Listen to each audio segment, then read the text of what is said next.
Picture the world without paper. Not a digital world, not a world of screens, just nothing. Every law carved into stone slabs heavy enough to require a cart just to move them from room to room. Every medical discovery scratched onto animal skins so expensive that a single sheep produced just 4 pages of writing surface. Every tax record threaded together on bamboo strips. A single government report weighed as much as a small child. There was no paper money. There were no books as we know them. A single hand copy manuscript took a monk an entire year to produce.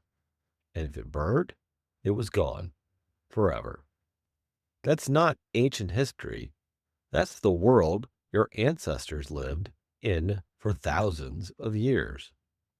And the story of how it changed, it involves a eunuch, a forgotten battle, and a group of nameless prisoners who shaped the entire intellectual history of the Western world. I'm Aiden Thomas of Hidden History, and this is the history of where we wrote things down.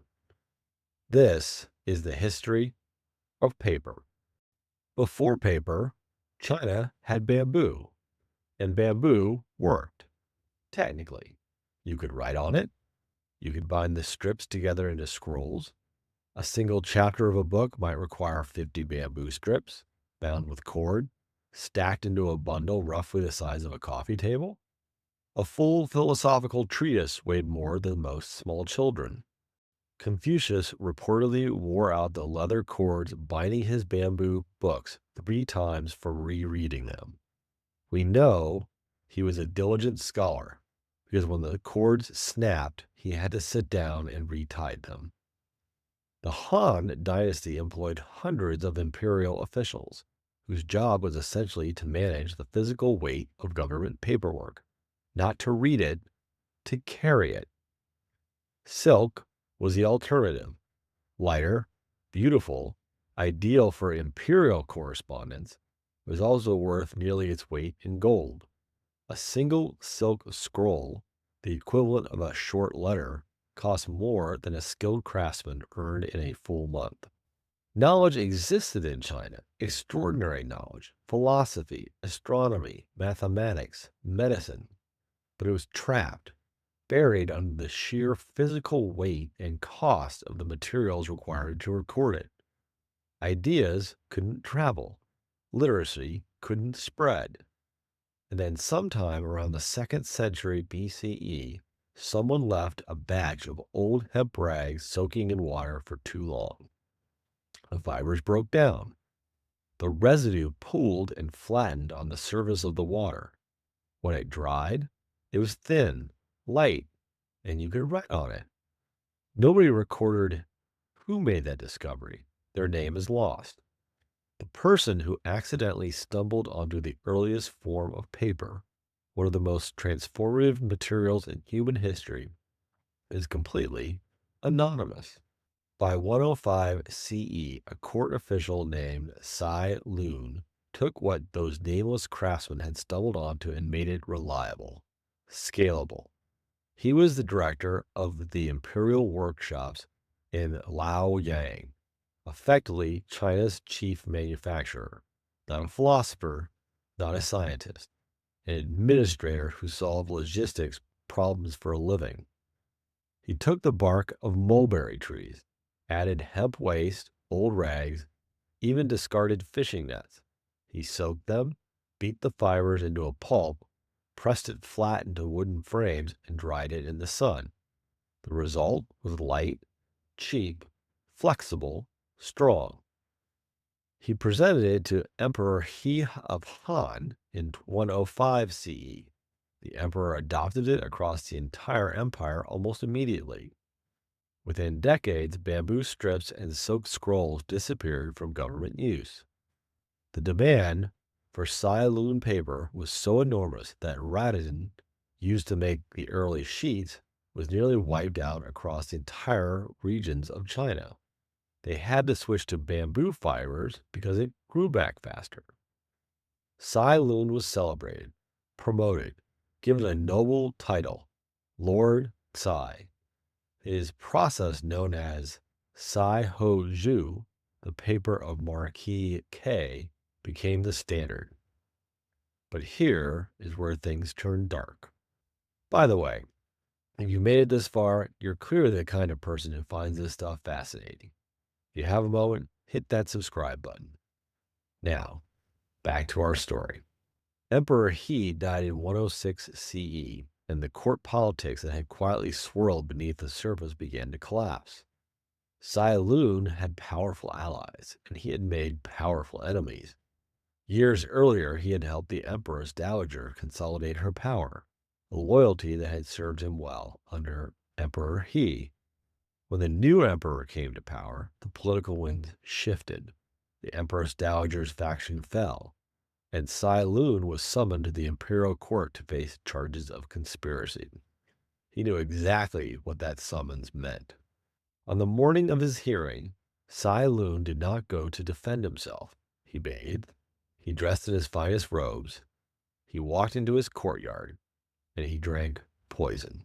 He died in 121 CE. The man who gave the world paper was destroyed by the very court documents that sealed his fate.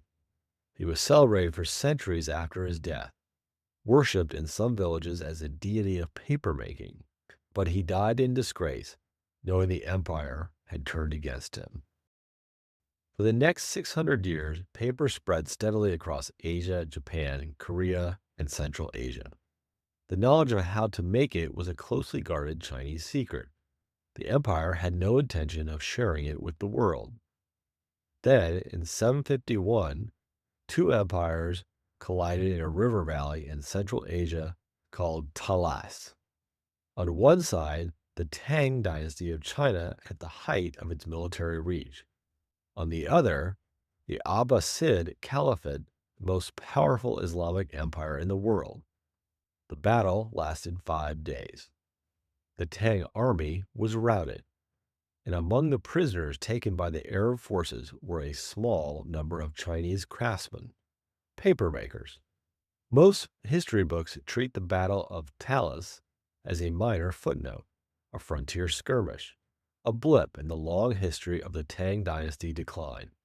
However, those papermakers changed everything. Brought to Samarkand, they built the first paper mills outside of China. Within decades, Baghdad had its own paper mills. Within a generation, paper was spreading across the entire Islamic world. The caliphs understood immediately what they had. Paper was cheap. Paper was light. Paper could be produced in staggering quantities. The House of Wisdom in Baghdad, the greatest intellectual institution the medieval world had ever seen, was built on paper. 400,000 books, translations of Greek philosophy, Persian astronomy, Indian mathematics. Scholars from across the known world gathered there to write, debate, and argue. All of it on paper. Names of those Chinese prisoners were never recorded. History forgot them entirely. But without them, there is no House of Wisdom. Without the House of Wisdom, there is no preservation of Aristotle, no transmission of algebra into Europe, no foundation of what later became the scientific revolution. A handful of unnamed craftsmen taken prisoner after a forgotten battle shaped the intellectual history of the entire Western world. Europe was the last to arrive. While Baghdad was printing books and teaching algebra, medieval Europe was still copying manuscripts by hand onto parchment. One sheet of parchment required one sheep. A full Bible required the hides of roughly 300 animals. The books that existed were locked in monasteries, accessible only to monks and kings. The first paper mill in Europe opened in Spain in the 12th century, introduced not coincidentally by Moorish scholars, drawing on the same Islamic intellectual tradition that had received the secret of paper from those unnamed Chinese prisoners at Talas 4 centuries earlier. Europe resisted. Parchment was considered noble. Paper was foreign. Some kingdoms actually passed laws banning paper from official documents. It was seen as untrustworthy. But here's the truth about cheap, abundant materials: they don't lose.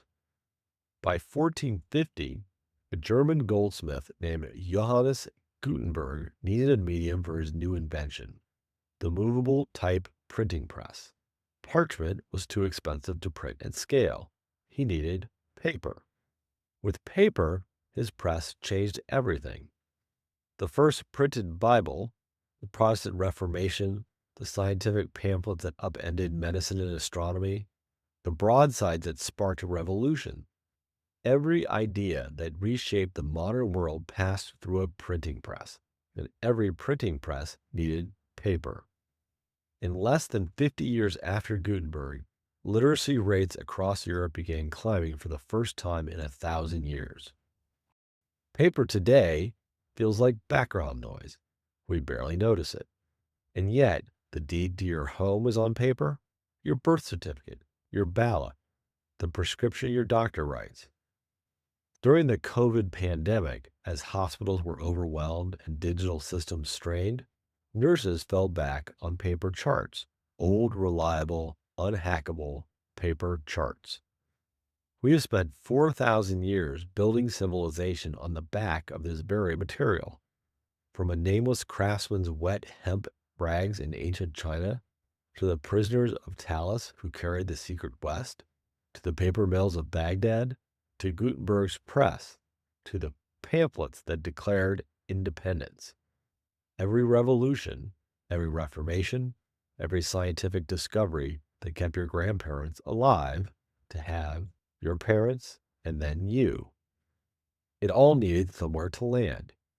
Most people think of paper the way they think of air: invisible, unremarkable, something that's always just there. It wasn't. It was a technology that took 2,000 years to reach the whole world, that traveled through the hands of craftsmen who were never named, prisoners who were never freed, and an administrator who dressed in his finest robes and walked to his death rather than face what his paper empire had become. It wasn't just something you wrote on. It was the birth of the current civilization today. Hope you enjoyed this episode of Hidden History. If you did, hit that subscribe button, like the video, and comment below on another episode you'd like to see. Next week, we're uncovering the hidden history behind another invention that you probably take for granted. Next week, we're holding it all together. Next week, we're covering the history of the paperclip. Now, take a look around. History is everywhere.